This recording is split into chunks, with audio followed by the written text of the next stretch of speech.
দিছো, বিম দিছো, স্ল্যাব দিছো, ফুটিং দেখাইছো, সেকশন এলিভেশন প্ল্যান দেখাইছো। সবগুলা দেখায় একটা বিল্ডিং এর মানে একটা পুরো একটা বিল্ডিং এর তথ্যাবলী ওই ড্রয়িং শিটের মধ্যে কোনো লিপিবদ্ধ করছে। এখন ওই ড্রয়িং শিটের নাম কি? ওটার নাম ড্রয়িং শিট অবশ্যই হবে। ড্রয়িং ডিটেল এরিয়া না না আছে তো অবশ্যই। অ্যাপ্রুভাল শিট নামে একটা অপশন আছে না? হ্যাঁ? Approval sheet. এই অ্যাপ্রুভাল শিট সম্পর্কে আমি ঠিক কোনো অবস্থায় জানতাম না। ঠিক আছে, আমাদের সারা বলছিল স্পেসিফিকেশন নাম শুনতে স্পেসিফিকেশন কি জিনিস?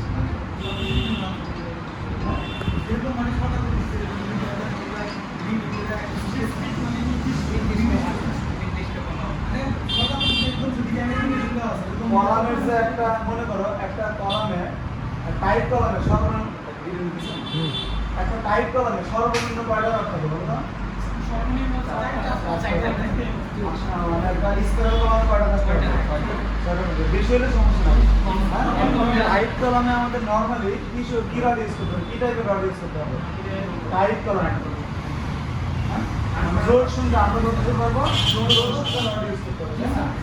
আর স্পাইরাল কলামে আমরা বেলজিক রড ইউজ করতে হবে। একটা রডের ওজন বের করার জন্য একটা ফর্মুলা মনে আছে?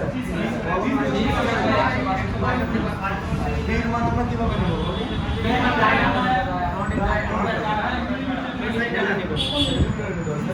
এর ওজন আমাদের বেশি আসবে।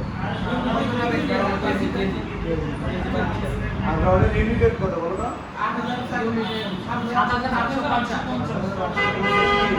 7800 কেজি পার মিটার ঠিক আছে, হ্যাঁ চলো আমরা এখন একটা সাইড দেখবো, তারপরে আমরা আচ্ছা।